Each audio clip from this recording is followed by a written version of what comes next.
আমরা কিন্তু ফেসবুকে সবাই কাজ করি, সবাই কিন্তু ভিডিও আপলোড করি, কিন্তু ভিডিও কখন আপলোড করতে হয় সেই সময়টা কিন্তু আমরা অনেকে জানি না। কোন টাইমে ভিডিও আপলোড করলে আমাদের ভিডিওগুলোতে বেশি পরিমাণ ভিউজ আসবে এটা কিন্তু আমরা অনেকে জানি না। আমি কিছুদিন ধরে ফলো করতেছি যে আমার যে ভিডিওগুলো আছে সেগুলোকে সেই ভিডিওতে ভিউজ আসতেছে না। আমি একটু টাইমগুলো চেঞ্জ করতেছি। তো টাইমগুলো চেঞ্জ করার পরে আমি দেখলাম যে ভিডিওতে আমার ভিউজ আসতো 50 থেকে 60টা, এখন সেই ভিডিওতে আমার ভিউজ আসতেছে প্রায় 200, 250, 300 করে। তো তখন থেকে বুঝতে পারলাম যে সঠিক টাইম মতো যদি আমরা ভিডিও পোস্ট করে থাকি, আপলোড করে থাকি, তাহলে আমাদেরও ভিডিওতে মিলিয়ন মিলিয়ন ভিউজ আসবে, আমাদেরও ভিডিও ভাইরাল হবে।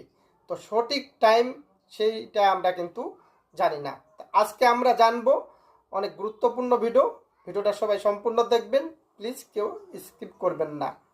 1 নাম্বার, আমরা যে সকালবেলা যে ভিডিওটা আপলোড করি সেই ভিডিওটা আমরা যদি 9টা থেকে 10টার মধ্যে করে থাকি, সে ভিডিওতে একটা খুব ভালো পরিমাণ ভিউজ আসে থাকে। আমি এটা ফলো করেছি।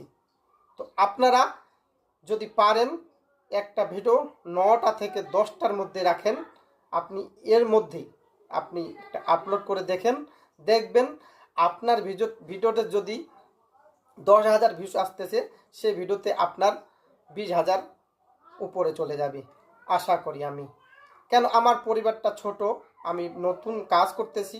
তো আমার জন্য যখন 50 থেকে 60টা ভিউ আসতো, সেই ভিডিওতে আমার 200, 250 আসতেছে, তার জন্য আমার জন্য কিন্তু অনেকগুলো ভিউজ। তো আপনারা দীর্ঘদিন ধরে ফেসবুক জগতে কাজ করতেছেন যারা, তো আপনাদের ভিডিওতে অবশ্যই 10,000, 20,000 আসতেছে। তো আপনাদের ভিডিওতে মিলিয়ন মিলিয়ন যেতে পারে। আপনারা 9টা থেকে 10টার মধ্যে একটা ভিডিও রাখবেন। তারপরে 2 নাম্বার যে ভিডিওটা হলো সেটা হলো দুপুর 1টা থেকে 1:30টার মধ্যে, 1টা 30 মিনিটের মধ্যে। এর মধ্যে যদি একটা আপনারা ভিডিও দিয়ে থাকেন, দেখবেন সেই ভিডিওতে আপনাদের খুব ভালো পরিমাণ ভিউজ আসতেছে। সেই টাইমটা হলো খাওয়ার টাইম, লাঞ্চ টাইম। অনেকে খাওয়া দাওয়া করে, রেস্ট করে, আরাম করে, তখন কিছু টাইম পাইলে হাতে ফোনটা নিয়ে অন্য অন্য প্ল্যাটফর্মে মানে চালিয়ে থাকে। তো সেই টাইমে একটা ভিডিও আপনারা আপলোড করে দেখবেন। আপনারা দেখবেন যারা প্রবাসে থাকে তখন তাদের লাঞ্চ টাইম থাকে, খাওয়া দাওয়া করে কিন্তু ফোনটা হাতে নিয়ে থাকে।